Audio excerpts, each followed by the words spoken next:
Jake Martinez pressed his face against the cold metal wall of his dormitory and groaned. The test results were posted outside the xenobiology classroom, and his name sat at the very bottom of the list. Again, the tall, dark-haired young man had scored a perfect 0 on identifying Zephyrian anatomy. How was he supposed to know they had 3 hearts instead of 2? Down the hallway, Katie Sullivan was having her own problems. The blonde girl from Montana sat cross-legged on the floor, surrounded by pieces of a broken communication device. Her alien roommate, a blue-skinned Veltar named Zinara, watched nervously as sparks flew from Katie's makeshift repairs. "Perhaps you should follow the manual," Zinara suggested in her musical voice. Katie wiped grease from her hands and shook her head. "The manual is written by people who never had to fix anything with duct tape and wire, so work better." The device suddenly came to life, beeping loudly and displaying text in 17 different alien languages. Katie grinned, but her smile faded when she saw the horrified expression on her roommate's face. "You made it broadcast emergency signals to every ship in the system," Zinara whispered. 3 floors up. Ben Parker was getting yelled at by Instructor Kethra, a 6-armed Krathri with glowing orange eyes. The creature's voice boomed through the medical bay as Ben stood at attention, his sandy hair damp with sweat. "You cannot treat a Veltar injury with human medicine," Kethra roared. "Their blood chemistry is completely different. You could have killed that cadet." Ben's jaw tightened. "Sir, the cadet was bleeding out. I stopped the bleeding and stabilized him. He lived." "By accident," Kethra snapped. "You ignored proper procedure and got lucky." "Luck is not medicine, Cadet Parker." The instructor dismissed Ben with a wave of his multiple arms. As Ben left the medical bay, he passed Lisa Chang in the hallway. The petite Asian girl was walking quickly, her head down.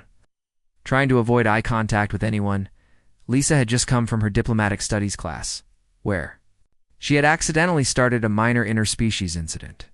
She was supposed to write a formal greeting to the Veltar ambassador, but instead of using the proper respectful tone, she had somehow written what translated to a marriage proposal. The entire class had erupted in shocked gasps, and 3 Veltar students had fainted.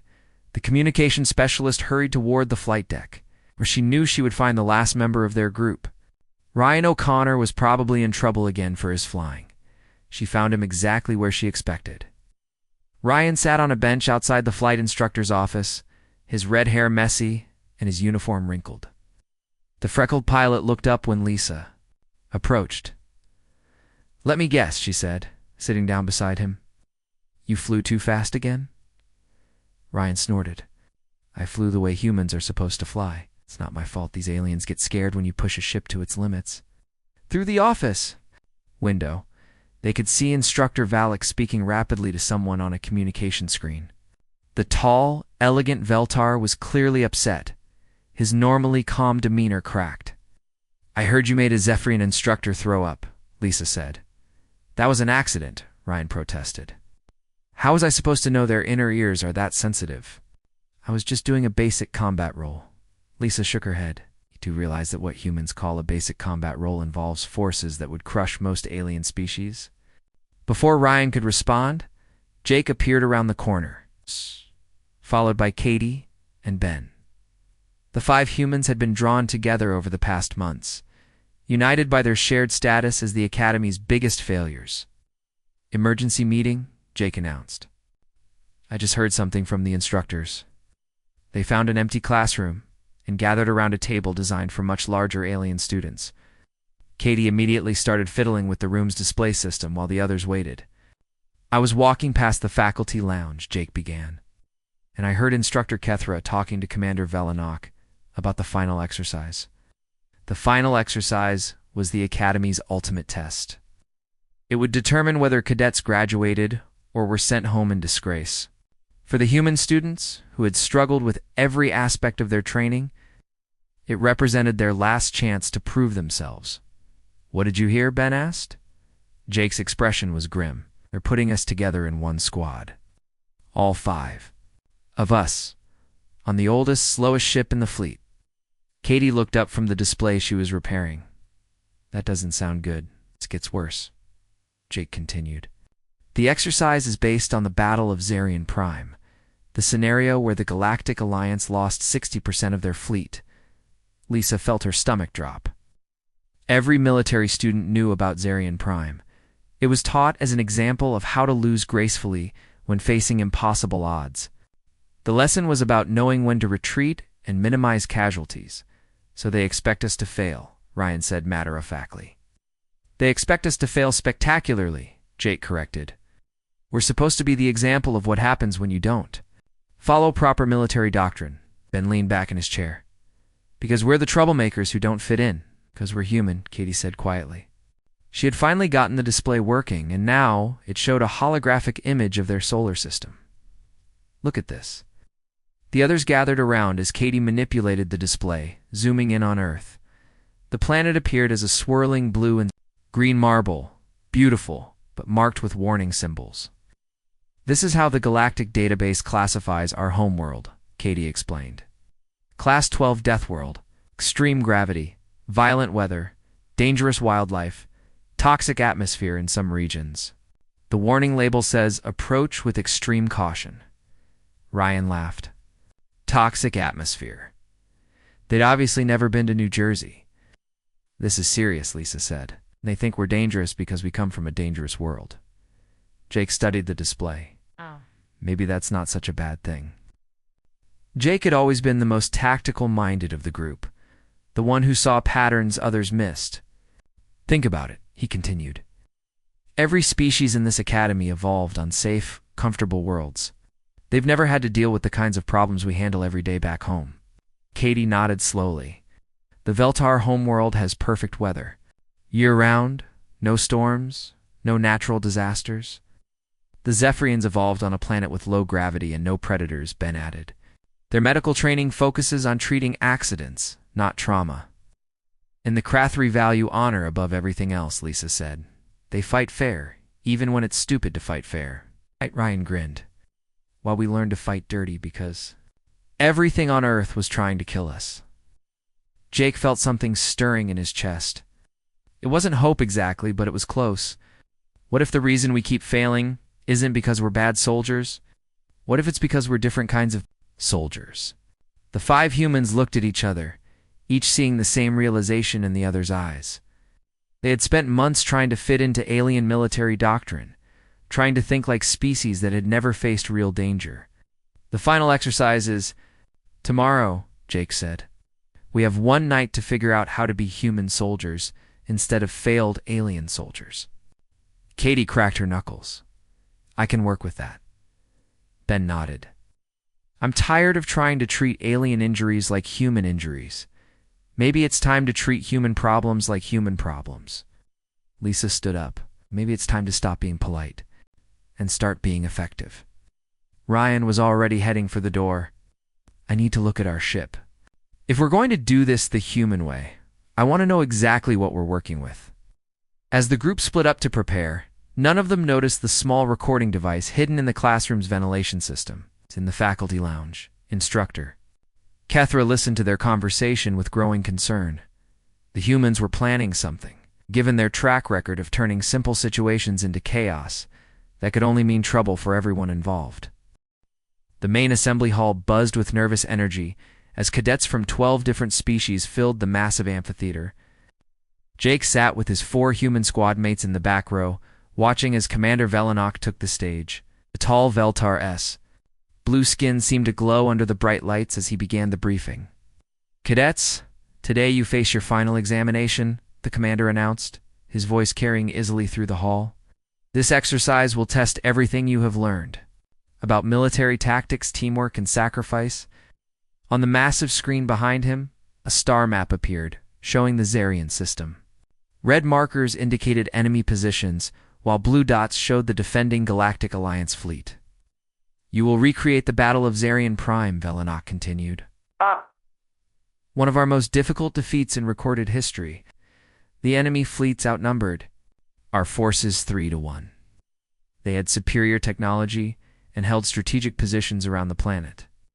Katie leaned over to whisper to Jake, I've read about this battle. The Alliance lost almost everything. Jake nodded, studying the tactical display. The enemy formation looked impenetrable. Ships of enormous size guarded every approach to the planet, while smaller vessels patrolled the outer system. Your mission is to learn the hard lessons of command, Velanox said. You will discover that sometimes retreat is the only option. Sometimes sacrifice is necessary. Sometimes accepting defeat saves lives. The screen changed to show ship assignments. Jake felt his heart sink as he read their designation. Squad 47 was assigned to the UAS Defiance, a Ranger-class frigate that was older than most of the cadets in the room. Squad 47 will conduct reconnaissance, Velanox announced, his eyes finding the human cadets. You will observe the battle from a safe distance, gather intelligence, and report back to command. Under no circumstances are you to engage the enemy. Directly? Ryan muttered under his breath. Of course, they stick us with the babysitting job. Around them, other squads received assignments to command cruisers, destroyers, and even a few battleships. The Krathri cadets were assigned to lead the main assault. The Zephyrian students got the strategic coordination roles. The Veltar cadets were given command of the support fleets. The exercise begins at 0800 tomorrow, Velanox concluded. You have until then to study the historical records and prepare your strategies. Remember, this is not about winning. This is about learning. To lose with honor. As the assembly broke up, the 5 humans remained seated while alien cadets filed out around them. Jake watched the other squads chatting excitedly about their assignments, making plans for glorious battles. Reconnaissance, Ben said bitterly. They want us to sit in the corner and take notes while everyone else plays war. Lisa pulled out her datapad and called up the ship's specifications for the Defiance. Her face fell as she read the details. The ship is 40 years old. Its main guns are 2 generations behind current technology. The shields are barely adequate for patrol duty. How fast is it? Ryan asked. Slow, Lisa replied. Really slow. Top speed is about 60% of a modern frigate. Katie took the datapad and scrolled through the technical specifications. The power systems are ancient. Half the equipment probably doesn't work properly. And look at this. The artificial gravity generator has been repaired 17 times. Jake stood up suddenly. I want to see the historical records. All of them. The others followed him to the Academy's research library, a vast chamber filled with holographic displays and data terminals. Most of the alien students were already there, reviewing the official battle reports and tactical analyses. Jake found an empty terminal and began pulling up files on the Battle of Zarian Prime. The others gathered around as he scrolled through military reports, casualty lists, and strategic assessments. Here's what happened, Jake said, highlighting key points on the display. The Alliance fleet approached in standard formation. 3 battle groups, each led by a battleship. They tried to break through the enemy lines using conventional tactics. They got slaughtered, Katie observed, reading the casualty reports. The enemy had positioned their heavy ships in a defensive shell around the planet, Jake continued. Every time Alliance forces tried to approach, they were caught in crossfire from multiple directions, then leaned closer to study the tactical map. But the Alliance commanders knew they were outnumbered. Why did they attack anyway? Lisa found the answer in a diplomatic report. They had no choice. Zarian Prime had a population of 8 billion civilians. The enemy was going to bombard the planet if the Alliance didn't surrender the entire system, so they had to attack even knowing they would lose, Ryan said quietly. Jake continued studying the battle records, but something was bothering him. He pulled up different views of the tactical situation, looking at the enemy formation from various angles. Wait a minute, he said, zooming in on a section of the enemy fleet. Look at this. The others crowded around the display as Jake highlighted a gap in the enemy formation. It was small, barely noticeable among the overlapping fields of fire from the enemy ships. The heavy cruisers here and here, Jake pointed at 2 large enemy vessels. They're positioned to cover each other's flanks, but there's a blind spot between them. Katie ran some quick calculations on her datapad. That gap is only about 2 kilometers wide. A battleship couldn't fit through there. But a frigate could, Jake said, his voice getting excited. Ben shook his head. Even if you could get through, you'd be surrounded by enemy ships. It would be suicide. Not if you weren't trying to fight them, Jake replied. He pulled up more detailed scans of the enemy formation. Look at what's behind those cruisers. The others studied the display. Behind the defensive line of heavy ships, they could see the enemy's command vessels and support craft. Their communication hub, Lisa breathed. And the Fleet Coordination Center. If someone could get through that gap and hit those targets, Jake said, the entire enemy formation would lose coordination. Ryan was beginning to smile. Without coordination, those big ships become sitting ducks. But the historical records show that no one tried this approach, Katie pointed out. Jake scrolled through more files. Because it wasn't possible with the ships they had, Alliance battleships were too big to fit through the gap, or fast attack craft didn't have enough firepower to damage the command ships. But a frigate might be just the right size, Ben said slowly. Lisa was already running calculations. The Defiance is small enough to fit through that gap. And if we modified its weapon systems, ... double quotes, hold on, Katie interrupted. We're talking about completely ignoring our orders. We're supposed to observe and report, not attack. Jake looked at his 4 squad mates. The exercise is supposed to teach us about accepting defeat. But what if there was a way to win? Instructors would. Never allow it, Ben said. They expect us to follow the historical script. The instructors expect us to fail, Ryan corrected. They've already written us off. Jake called up the exercise rules and regulations. I'm reading through the mission parameters. Says we're supposed to gather intelligence and report back to command, but it doesn't say we can't act on that intelligence. You're talking about going rogue, Lisa said. If this backfires, we'll be expelled from the academy. We're already at the bottom of our class, Katie pointed out. What do we have to lose? Jake studied the tactical display one more time. The gap in the enemy formation was still there, still overlooked by 40 years of military analysts. I think we have to try, not just for us, but to prove that humans can contribute something unique to galactic defense. Ryan was nodding enthusiastically. I can get the Defiance through that gap. It'll be tight, but I can do it. I can modify the weapons to punch through their shield systems, Katie added. It won't be pretty, but it'll work. Ben looked thoughtful. If we're really doing this, I'll need to study the enemy crew physiology. Different species have different weaknesses. Sighed. And I'll need to figure out how to coordinate our attack without the enemy intercepting our communications. Jake felt a rush of excitement mixed with terror. They were about to attempt something that had never been tried before, something that went against everything they had been taught. We meet at the ship in 4 hours, he decided. Bring everything you need to make this work. Tomorrow, we show them what human soldiers can really do. As they left the library, none of them noticed the small surveillance drone that had been recording their conversation. In his office, Commander Velenok watched the footage with growing alarm. The human cadets were planning to deviate from the exercise parameters. He reached for his communication device to alert the other instructors, then paused. The humans had identified a tactical possibility that experienced military analysts had missed for decades. Perhaps it would be interesting to see what they could accomplish, Velenok deleted the surveillance recording and made a note in his personal log. Tomorrow's exercise was going to be far more educational than anyone expected. The UAS Defiance sat in the Academy's maintenance bay like a forgotten relic. Its gray hull was scarred with decades of repairs, and several panels had been replaced with parts that didn't quite match the original color.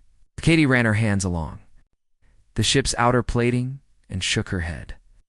This thing is held together with hope and spare parts, she muttered. Ryan climbed down from the cockpit, wiping grease from his hands. The flight controls are loose, the engines sound like they're about to explode, and the navigation system thinks we're still in the 20th century. Perfect, Jake said, surprising everyone. No one expects this ship to do anything impressive.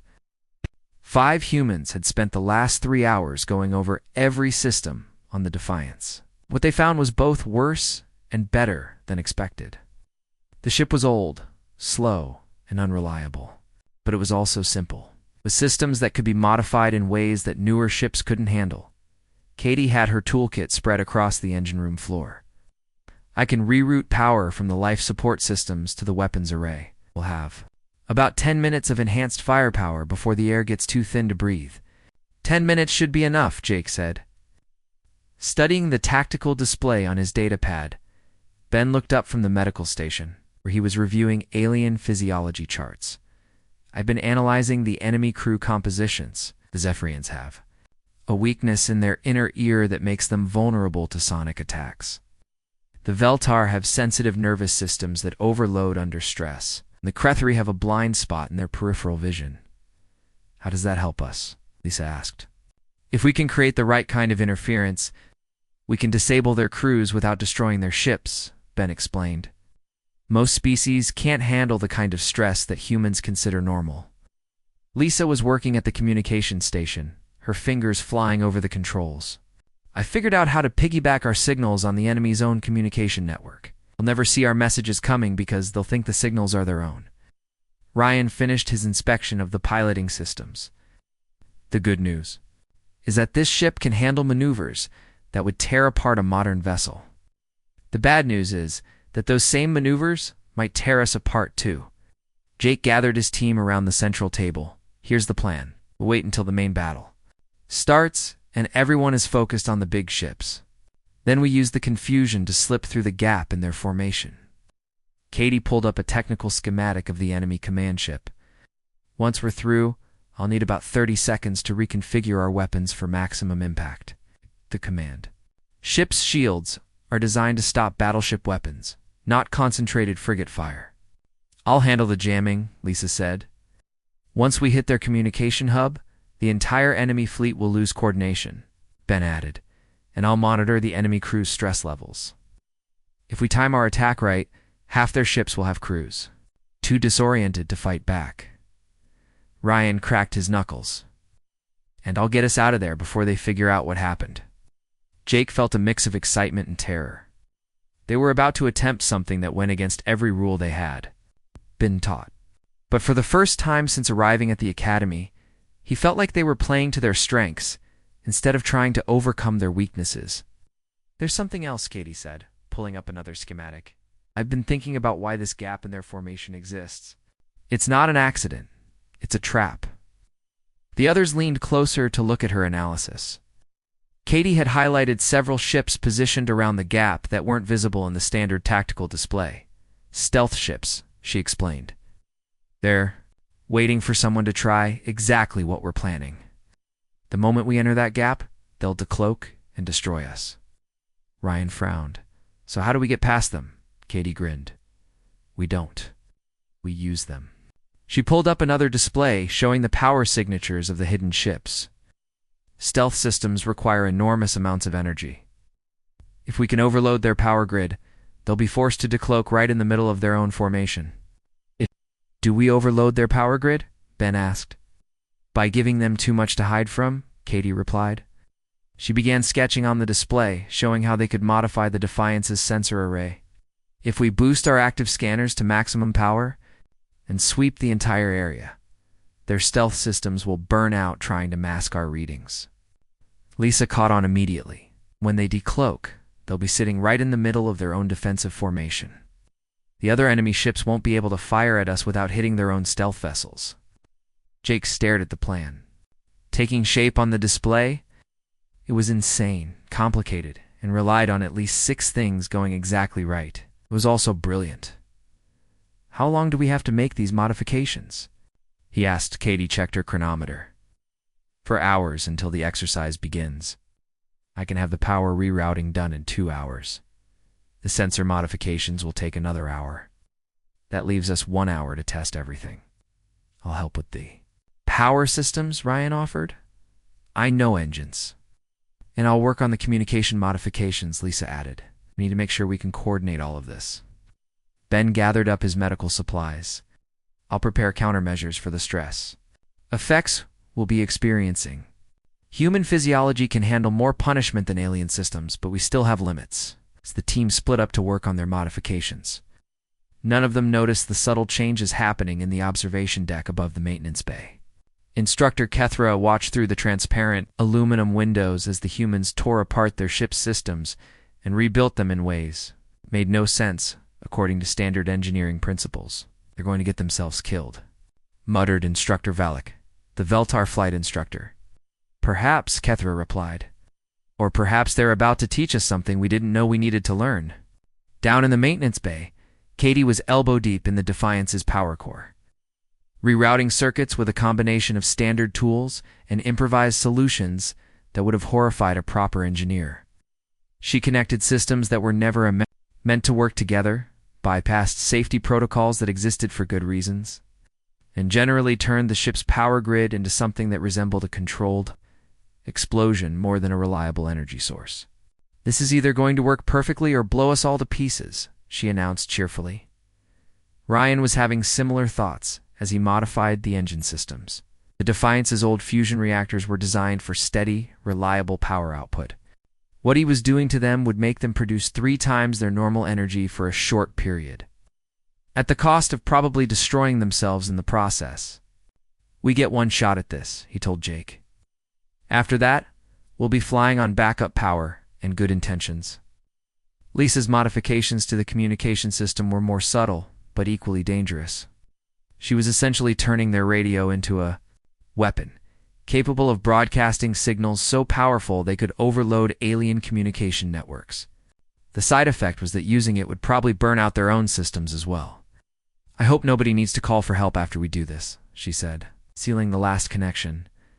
Ben's preparations were the most disturbing of all. He had created a cocktail of stimulants and stress response, enhancers that would allow the human crew to function under conditions that would incapacitate most other species.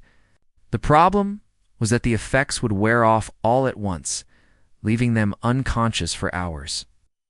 "We'll have about 15 minutes of enhanced performance," he explained to Jake. "After that, we'll crash hard. Really hard." Jake looked around at his team. Katie was covered in grease and grinning like a maniac. Ryan had stripped off his uniform shirt and was now bare-chested and sweating from the heat of the engine modifications. Lisa had somehow managed to electrocute herself twice, but was still working with steady hands. Ben was mixing chemicals that probably weren't meant to be mixed. They looked like pirates, not military cadets. They were modifying their ship in ways that violated every safety regulation in the book. They were planning to attempt a tactic that had never been tried before, using a ship that might not survive the attempt. Jake had never been more proud to be human. 1 hour to final checks, he announced. After that, we either make history or become a cautionary tale. Katie looked up from the power core, her face smudged with lubricant. Either way, it's going to be one hell of a ride. In the observation deck, the alien instructors continued their watch. They'd seen many cadet modifications over the years, but nothing like this. The humans weren't just breaking rules. They were rewriting the fundamental assumptions about how military equipment should work. "Should we stop them?" Valak asked. Kethra considered the question. The modifications the humans were making were dangerous, potentially lethal. But they were also innovative in ways that challenged everything the instructors thought they knew about warfare. "No," he decided. "Let them proceed. We'll monitor their vital signs and be ready to intervene if necessary." Accomplish with their Deathworld thinking. The battle simulation began exactly as the historical records predicted. Alliance battleships moved into formation while enemy vessels took defensive positions around Zarian Prime. Jake watched from the Defiance's bridge as massive ships exchanged fire across the void, their weapons lighting up space like deadly fireworks. "All squads, maintain your assigned positions," came the voice of Admiral Zethkar over the communication system. The Krathri commander was following the historical script perfectly, just as the exercise intended. Jake muted the communication channel and turned to his crew. "Everyone ready?" Katie's hands flew over the engineering controls. "Power systems are holding steady. We have maybe 12 minutes before something explodes." Ryan gripped the flight controls tightly. His knuckles were white with tension. "I've plotted our approach. It's going to be rough." Lisa adjusted her headset and checked the communication jamming equipment. "Enemy channels are mapped. I can scramble their coordination whenever you give the word." Ben administered the last round of stimulants to each crew member. Jake felt the chemicals hit his system immediately. His heart rate increased, his vision sharpened, and suddenly every sound on the bridge became crystal clear. "Remember," Jake said to his team, "we only get one chance at this." The Defiance moved away from the main battle, apparently following orders to maintain a safe observation distance. To any watching sensors, they appeared to be doing exactly what was expected of the remedial squad. Ryan waited until the enemy was focused on the approaching Alliance battleships, then cut power to everything except life support and engines. The Defiance went dark, drifting silently toward the gap in the enemy formation. "Stealth ships are still there," Katie whispered, reading her modified sensors. "3 of them, just like I predicted." Jake studied the tactical display. The battle was going exactly as it had historically. Alliance forces were being cut to pieces by the superior enemy formation. In about 10 minutes, Admiral Zethkar would order a retreat to minimize casualties. "Now," Jake ordered. Ryan brought the engines online and pushed them far beyond their safety limits. The Defiance shot forward like a bullet, heading straight for the narrow gap between the enemy cruisers. Alarms immediately began sounding on enemy ships as they detected the small vessel approaching their formation. But Jake had counted on their confusion. The Defiance was too small to be a serious threat, moving too fast to be properly targeted, and approaching from an angle that no sane pilot would attempt. "Stealth ships are powering up weapons," Katie reported. "They're about to decloak." "Lisa, hit them with everything," Jake commanded. Lisa activated the modified communication array. The powerful signal burst overloaded the stealth ships' hiding systems, forcing them to appear suddenly in the middle of their own defensive formation. Enemy gunners, already tracking the Defiance, suddenly found friendly ships in their targeting solutions. Chaos erupted in the enemy ranks. Ships that had been preparing to fire on the human frigate now had to abort their attacks to avoid hitting their own vessels. The carefully coordinated defensive formation began to break apart as ships moved to avoid friendly fire. Ryan threw the Defiance into a spinning dive that would have killed any alien crew from the gravitational forces alone. The humans, conditioned by a lifetime on a high-gravity world, gritted their teeth and stayed conscious as their ship twisted through the narrow gap. "We're through," Ryan gasped, fighting to control the ship as they emerged behind the enemy lines. Jake looked at the tactical display and felt his heart skip. They were inside the enemy formation, surrounded by dozens of hostile ships. But directly ahead was their target, the massive command vessel that coordinated the entire enemy fleet. "Katie, weapon status?" "Charging now," she replied, sweat streaming down her face. "The power core is running at 300% capacity. We have about 90 seconds before it overloads." The enemy command ship was enormous, easily 10 times the size of the Defiance. Its shields were designed to withstand attacks from multiple battleships. Under normal circumstances, a single frigate wouldn't even scratch its hull. But these weren't normal circumstances. Katie had rerouted power from every non-essential system on the ship. The weapons array was receiving energy from the engines, life support, artificial gravity, and even the lighting systems. The Defiance was essentially a flying weapon with just enough life support to keep the crew alive. "Firing," Katie announced. The modified weapons array unleashed a concentrated burst of energy that was impossible for a ship that size. The beam hit the command vessel's shields and punched through them like they were made of paper. Secondary explosions rippled across the enemy ship's hull as critical systems overloaded. "Direct hit on their communication center," Lisa reported with excitement. "Enemy coordination is down." Across the battlefield, the effects were immediate and devastating. Enemy ships that had been moving in perfect formation suddenly found themselves without orders. Captains who had been following precise tactical instructions now had to make decisions on their own, but Jake wasn't finished. "Ben, what's the crew status on the surrounding ships?" Ben monitored the biological sensors he had installed. "Stress levels are through the roof. The Zephyrians are experiencing vertigo from our maneuvering. The Veltar are having nervous system overloads from the chaos. Most of the enemy crews are barely functional." Lisa opened a channel to all enemy ships. Jake ordered. "Channel open," she confirmed. Jake took a deep breath. What he was about to do had never been attempted in the history of galactic warfare. Attention enemy fleet. This is Squad 47 of the Galactic Alliance Academy. Your command structure has been eliminated. Your crews are compromised. You are surrounded and outmaneuvered. Surrender now and avoid further casualties. The response was immediate.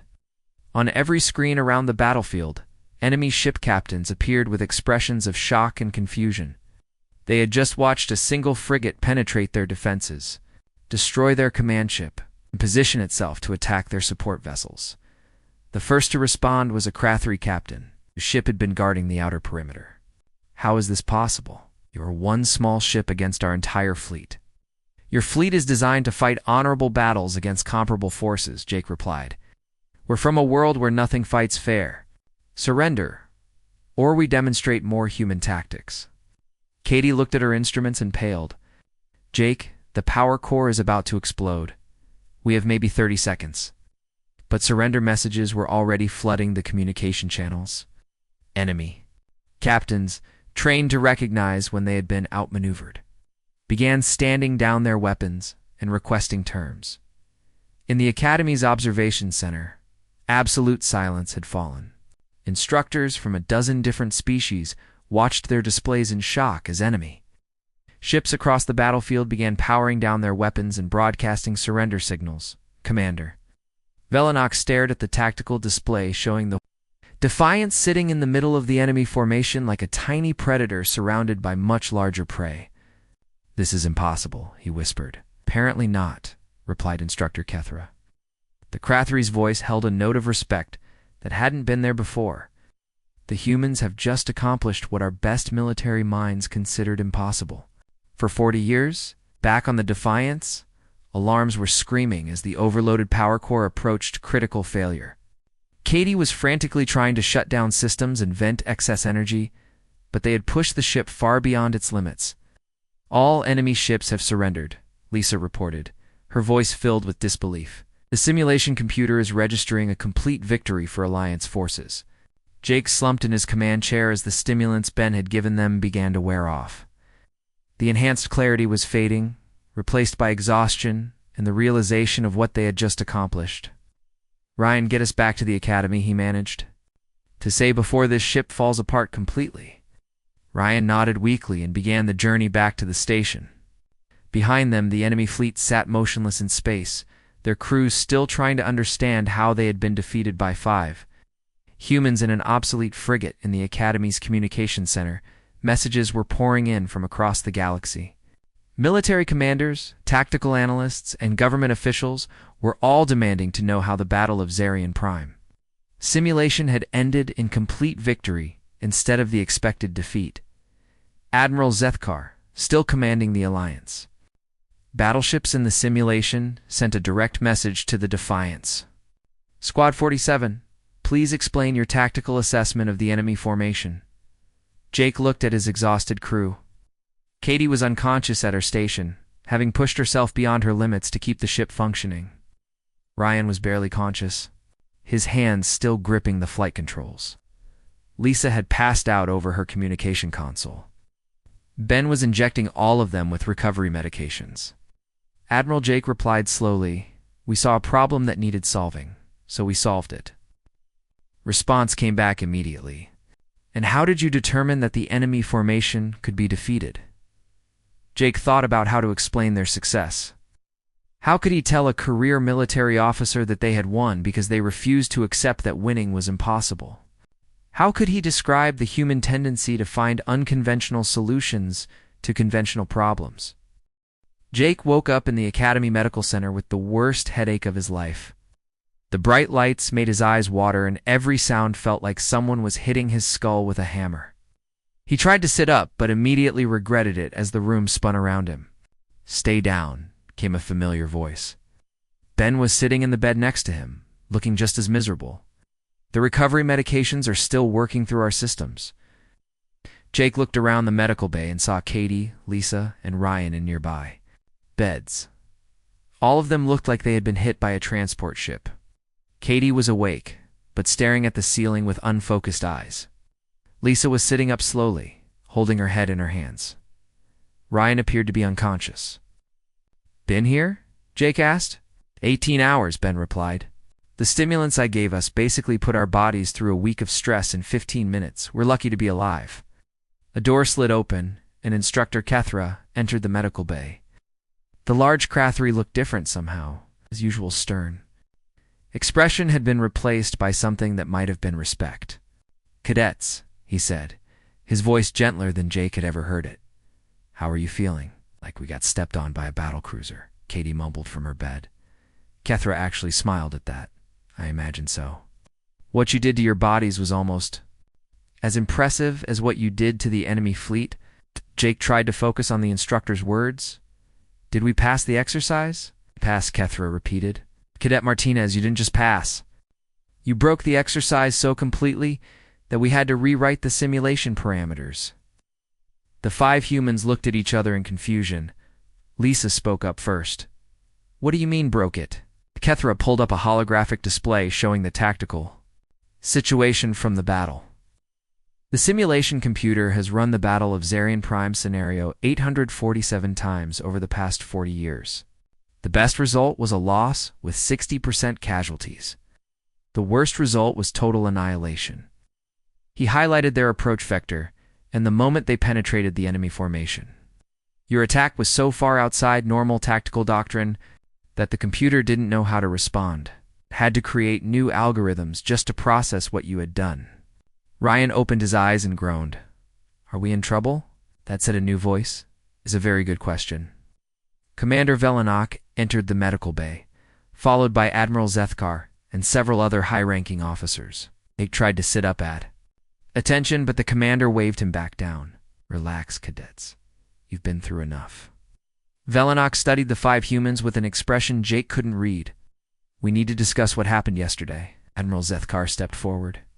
The elderly Krathari's scarred face showed a mixture of admiration and concern. "Your tactics violated 17 different Academy regulations, ignored your direct orders, and put your lives at unnecessary risk." Jake felt his heart sink. They were going to be expelled after all. "However," the Admiral continued, "you also accomplished something that our best military minds have considered impossible for decades. Your victory has forced us to reconsider fundamental assumptions about warfare." Katie managed to sit up in her bed. "So are we in trouble or not, Commander?" Velenak exchanged glances with the other officers. "That depends on whether you can explain your tactical thinking to the Galactic Defense Council."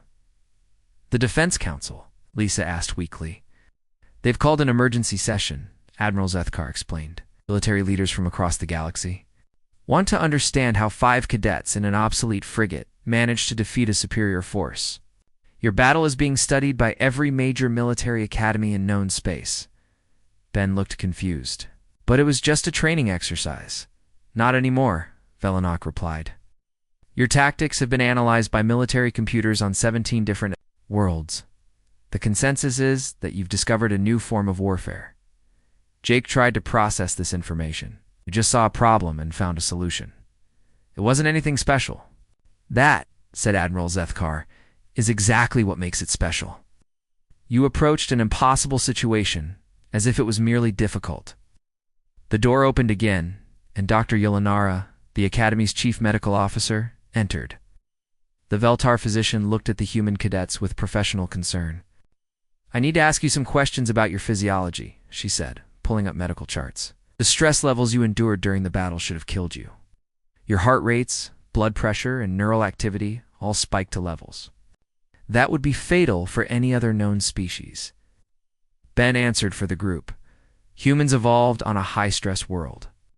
What you consider extreme, we consider normal." Dr. Yolanara studied the medical readouts. "Your species can function effectively under conditions that would incapacitate most others. That alone represents a significant military advantage."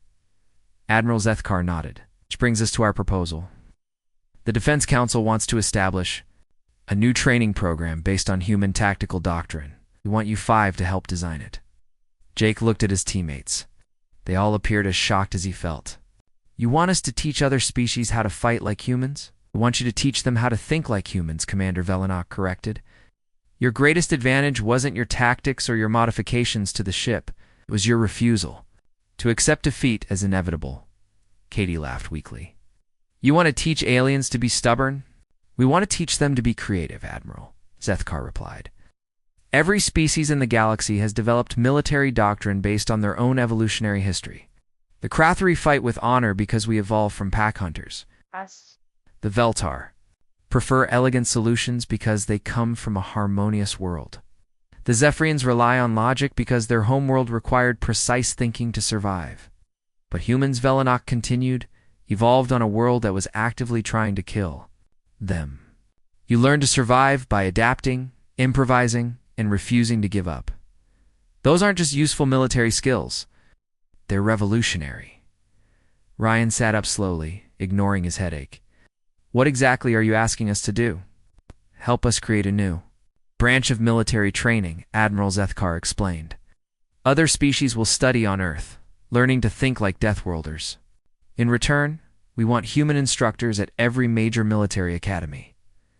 Lisa looked thoughtful despite her exhaustion. You're talking about changing how the entire galaxy approaches warfare. Yes, Velenok said simply. Your victory yesterday proved that 40 years of military theory was incomplete. Need to adapt or risk being defeated by enemies who might discover similar tactics. Jake tried to imagine alien cadets training on Earth, learning to deal with hurricanes, earthquakes, and predators. The idea was both terrifying and exciting.